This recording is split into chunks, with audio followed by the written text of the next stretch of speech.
Alright guys, how's it going?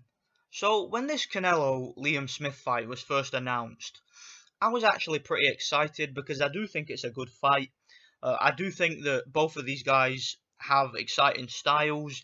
I do think that Liam Smith does have certain attributes that can give Canelo problems, and I do think the fight is competitive.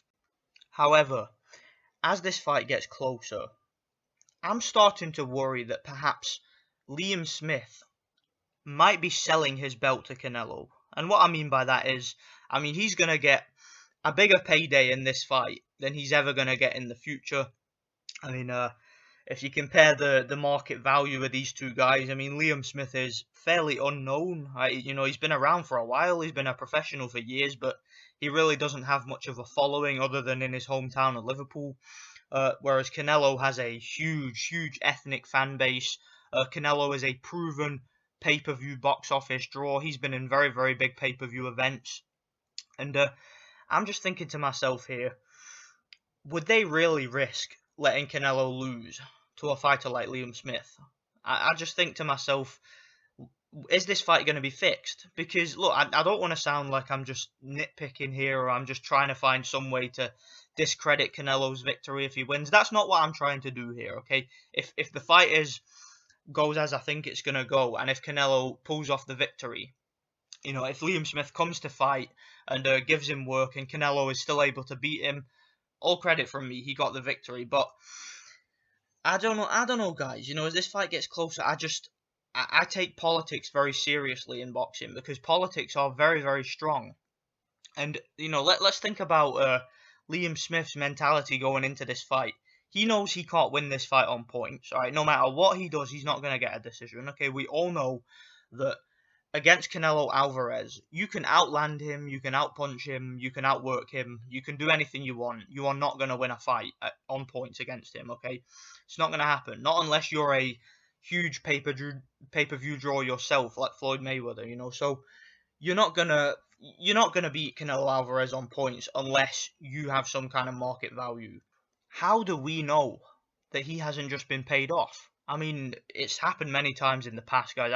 Look, for a boxing fan to think that fights don't get fixed and people don't get paid off, you have to be very naive to think that, okay?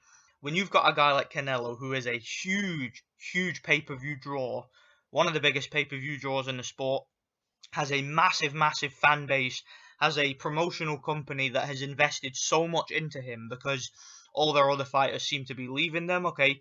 Luis Ortiz recently left Golden Boy because they were just under-promoting him and they were undervaluing him and just putting all their stock into Canelo. So, Canelo, he's carrying Golden Boy Promotions, okay? He is their top fighter. He's the face of their company.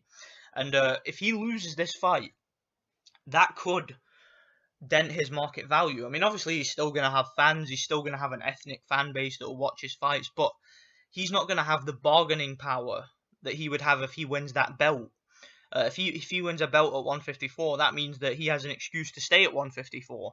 So then he doesn't have to fight Triple G until Triple G gets older. Then he can swoop in and take Triple G at the right time, which is what we all know Canelo is planning to do. In fact, I read another interview with Canelo recently where he said the Triple G fight will happen when I say it will happen, when I'm ready. So what he's saying is he's waiting until he's a little bit more mature and Triple G gets older and slows down. Okay, I've said that from the beginning. That's what Canelo's trying to do in regards to Triple G. But, he's going to stay well away from the middleweight division as long as he can, just so that when Triple G gets older, then he can move up and say he's ready now. He's grown into the weight, which we all know is complete BS because Canelo walks around well over 180 pounds anyway. So we know that he really belongs at middleweight or maybe even super middleweight. Who knows? But yeah. That's the narrative that he's trying to push, is that he's not ready to fight at middleweight because he's still a junior middleweight. He's still a growing boy. Total nonsense, but that's the narrative he's pushing. And as this fight gets closer, I look at Liam Smith. Now, Liam Smith was sparring with Kell Brook, and he looked okay in sparring. I only seen a couple of clips of the sparring session. I didn't really see much, but from what I saw, Smith looks prepared. He's boxing well. He was doing very well against Kell Brook in sparring. But I think to myself, perhaps that's just trying trying to sell the fight. Perhaps the reason they didn't show the full sparring session is because they're just trying to show that he's ready with one clip, and maybe it was just his highlights, so that people think that Canelo's got a live opponent in front of him. Because guys, honestly, I just don't see. Let's say the fight isn't fixed, okay? Let's say that Liam Smith is coming to win. He still has to deal with biased judges. He's still going to have to deal with a biased referee. He's still going to be the guy fighting on the road. The crowd are all going to be supporting Canelo. So even if this fight isn't fixed, I don't see a way, other than landing a one-punch knockout, I don't see a way that Liam Smith can get a legitimate official victory against Canelo Alvarez. But yeah, just let me know what you guys think. Do you guys think that this fight's going to be fixed? Because I'm not saying it definitely is. I'm not saying it's definitely not. I've got a suspicion. It's a gut feeling. Logic tells me that there will be some fuckery going on with this fight because Canelo is the guy with the market value. He's the A side. But let me know what you guys think.